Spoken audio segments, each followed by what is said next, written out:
Leading off trending this morning, a popular fast food restaurant known for its burritos and bowls is getting some new staff members. The purpose of the new position is to free up time to give customers a better experience, and that position is being filled by robots. Earlier this week, Chipotle introduced Hyphen. It's a collaborative robot that is currently being tested to make burrito bowls and salads alongside its human co-workers. The company says around 65% of Chipotle orders consist of bowls or salads. They say with the robot on board, staff can focus on great customer experiences while also boosting sales.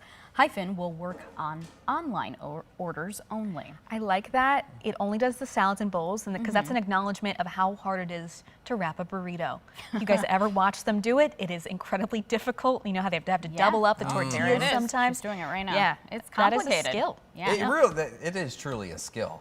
Yeah. You know when they have to bring out the second tortilla? They mean business. That burrito means business, Yeah. that's for sure. But I think you brought up a good point last time, Julie. Like sometimes, you know, if you've got a good thing going with one of the people behind the counter, they might, you know, give you a little extra, you know, piece of guacamole or chicken or whatever, you know what I mean? And you're not going to have that experience with the robot there. That's why I don't do online orders, because I want them to look me in the eye. Yeah, that's right. As they make my bowls, they feel guilty skipping me on the guac. If they short you, Yeah. ooh, I see who you're. They never put enough meat, in my opinion. Yeah. I Thank agree. you. Yeah.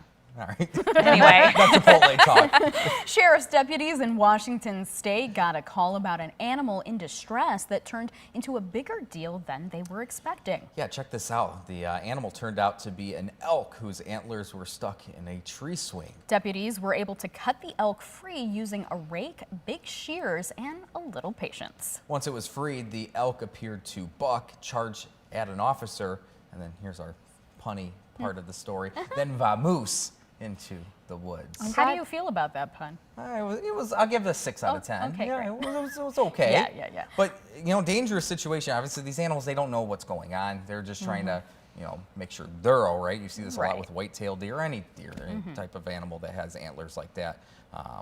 Yeah, dangerous situation. Yeah, and again, applauding the deputies for stepping in and helping it because, that looks very uncomfortable. It reminds me also of that video of the cop that went down the slide in Boston. Do you guys know what I'm talking about? Yeah. We're just kind of that's kind of what happened when the, But that's the issue. You know, once you free them up, they're ready to attack animal. anything around because they don't know what's going on. But a happy ending there. Yes. All right, how much time do you think you spend on your phone? That's Too always much. always a good question. Do you think it compares to the habits of teens? A new study from Common Sense Media and the University of Michigan CS Mott Children's Hospital shows just how much teens are picking up their phones. The answer, up to 4,500 times a day. That's the highest case between 206 11 to 17-year-olds studied. The study found that the median number of notifications Android users that in that group received per day is 237. The study also showed that teens are picking their phones up to 51 times a day, spending around 4.5 hours on it. The most used app is TikTok, with the least used being Facebook.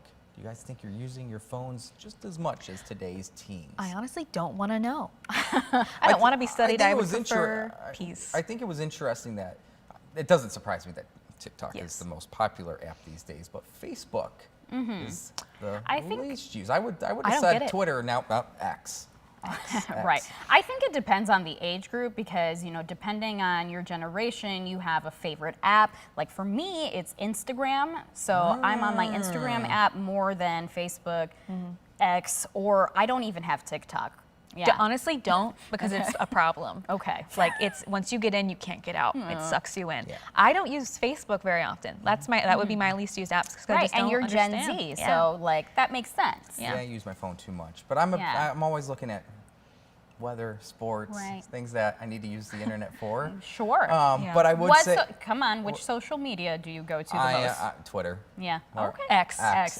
I'm always going to call it Twitter. It's Twitter. I've always been that way. But the biggest thing, no matter how many times you use your phone, I think what matters at the end of the day, you still have to have that understanding of how to talk to people face to face. Yeah, absolutely. You can use your phone as many times as you want, but if you can't communicate on a human-to-human level, that's when you have a problem. Yes. Thank you for that. Doctor's advice right Thank here. you. Okay, great.